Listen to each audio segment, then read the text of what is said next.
사사기 8장 22절에서부터 28절 말씀 교독합니다. 오늘 말씀은 기드온이 승리하고 평화를 가져온 이후로 영적으로 실패하는 것을 내용으로 하고 있습니다. 먼저는 왕의 자리를 거절한 것은 참 잘했습니다. 22절, 23절까지 보면요.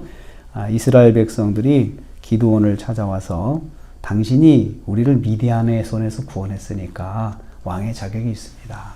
그 어려운 그 바다의 모래처럼 많았던 그 미디안을 이겨냈으니 당신은 우리의 왕이 되어 주십시오. 당신뿐만 아니고 아들도 손자들도 자자손손 왕이 되어 주시면 좋겠습니다. 이렇게 요청을 한 것입니다. 그럴 때 23절 말씀 보면요. 기드온이 거절을 합니다.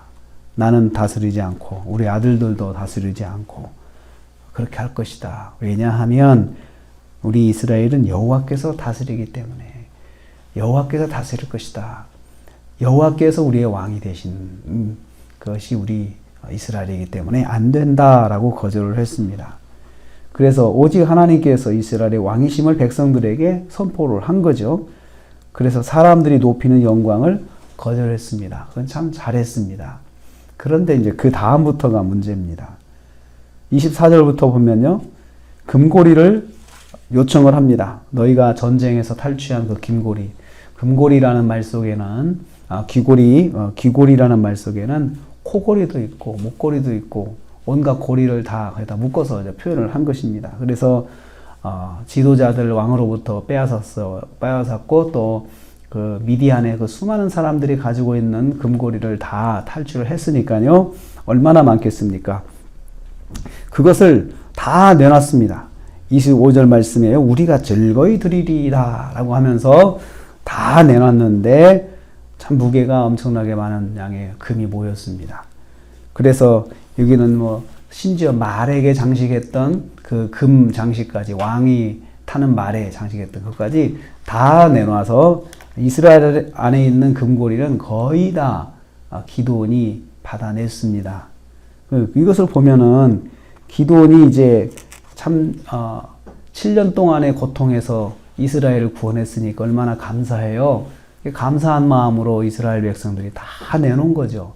다 자원하여서 내놨고 그렇게 해가지고 금이 모아졌는데 그것으로 에봇을 하나 만들었다 이렇게 이야기를 해요. 27절에 에봇을 만들었는데 에봇은 제사장이 하나님을 만날 때 입는 겉장식입니다. 그래서 하나님을 만날 때만 입고 들어가는 그 겉장식이 바로 에봇입니다. 그래서 그것은 하나님께 무엇을 물어볼 때, 지성소로 들어갈 때는 하나님을 만나러 들어가는 거니까요. 하나님 만나서 하나님의 음성을 듣고 하나님의 말씀을 듣고 뜻을 들으려고 할 때 제사장이 에봇을 입고 들어갑니다. 그런데 그 에봇을 만든 것은 그게 곧 이스라엘 백성에게 있어서는 우상이 된 거예요. 그러니까 그 제사장이 입고 가는 옷 자체가 음란하게 위하는 대상이 되었다. 우상이 되었다는 거죠. 우상 숭배를 음란죄라고 이야기를 하니까요. 그래서 하나님 대신 하나님이 섬김을 받는 것이 아니고 성전에서 쓰는 물건을 만들었는데 그것이 하나님이 된 거예요. 그러니까 그래서 하나님께서는 항상 그 형상을 만들지 않으시거든요. 하나님 보이지 아니하시고 어디나 계시는 분이시기 때문에 어느 곳에든지 하나님을 예배하고 할 수 있도록 그렇게 한 건데 에봇을 만들어 놓으니까 그 에봇이 곧 하나님이 된 것입니다. 전쟁에서는 이겼는데 영적으로 넘어지는 기드온을 보게 됩니다. 영적으로는 결정을 잘못한 거예요. 그 에봇을 왜 만들어요? 그리고 그 에봇을 만들어서 자기 집에다 놓은 거예요. 자기 그 고향에 자기 집에다 놓으니까 사람들이 그 에봇을 보기 위해서 계속 집으로 오는 거예요. 집으로 와서 순례를 하니까 그리고 순례하면서 그냥 합니까? 제물을 거기다 바치는 거죠. 그러니까는 우상 숭배를 하니까 에봇을 제물이 모이게 되죠. 수많은 사람들이 방문하게 되죠. 그러니 기드온이 중심이 될 수밖에 없는 것입니다. 이스라엘의 영적인 올무를 만들어 놓았다. 그래서 27절 말씀에 온 이스라엘이 이것을 음란하게 함으로 그것이 기드온과 그 집의 올무가 되니라. 항상 넘어지는 출발점이 된 거예요. 이 에봇은 바로 이스라엘 백성들이 하나님을 섬기는 게 아니고 에봇을 섬기는 것으로 바뀌는 신앙생활을 잘못하게 만들어 놓은 장본인이 바로 기드온입니다.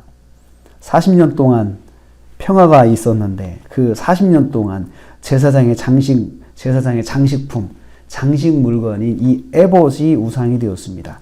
하나님이 높임을 받지 못하고 물건이 높임을 받는 것이에요. 물건이. 백성을 하나님께 인도하지 않고 우상으로 인도했어요. 이스라엘을 우상에 빠지게 만들었습니다. 기도는 에봇을 소장한 것으로도 높임을 받게 된 것이고, 그리고 그것으로 그의 집에 재물이 모이고, 그리고 사람들이 모이고 왕 같은 삶을 살게 된 것입니다. 하나님의 집의 물건이 하나님보다 높임 받는 것이 우상숭배입니다. 하나님보다 더 교회 안에 있는 물건을 더 위하면 그것이 우상숭배입니다. 신성한 장소로 만든다든지 그렇게 하면 사람들은 그 하나님보다도 거기에 매이게 돼 있는 거예요. 하나님의 사람을 하나님 대신 섬기는 것도 우상숭배입니다. 그러니까 신령한 종이다. 그래서 하나님보다 하나님 대신 섬기게 되고 하나님처럼 섬기는 것은 이것은 우상숭배입니다. 철저하게 교회가 그것을 성경은 그것을 오늘 우리에게 말씀을 해주고 있습니다. 에봇이 얼마나 좋은 겁니까? 하나님을 섬기는 일에 사용되는 그 도구니까. 그렇지만 그것이 하나님 대신할 수는 없다는 거죠. 그것을 하나님처럼 대하면은 안 된다는 것입니다. 그런데 이스라엘 백성들은 평화의 시간 40년 동안 거기에 빠졌어요. 아무도 제지하는 사람이 없어요. 아니, 기드온이 그것을 주도를 했어요. 그래서 그 가정이 올무가 되었고, 그 지도자가 올무를 만드니까 이스라엘 백성 전체가 그 올무에 빠지게 되고 짐을 짊어지게 된 것입니다. 우리도 내게 아무 일이 없을 때 더 조심해야 되는 게, 내가 정말 하나님을 잘 섬기고 있는지, 하나님이 먼저, 내가 하나님을 먼저 섬기는 그런 신앙생활을 잘 하고 있는지, 아니면 내가 받은 복을 더 위하는 삶을 사는 것인지, 이렇게 더 돌아봐야 됩니다. 그럴 때 평화의 시기에 넘어지지 않는 그러한 영적인 실패를 하지 않습니다. 오늘 우리는 또 하루를 시작합니다. 하루가 평온하고, 또 그럴 때 더 하나님을 가까이 하고, 내가 나를 돌아보면서 하나님 말씀대로 내가 잘 살고 있는지, 하나님만 높임을 받고 있는지 이렇게 생각하면서 오늘 하루도 승리하시는 또 저와 여러분 되시기를 주님의 이름으로 축복합니다.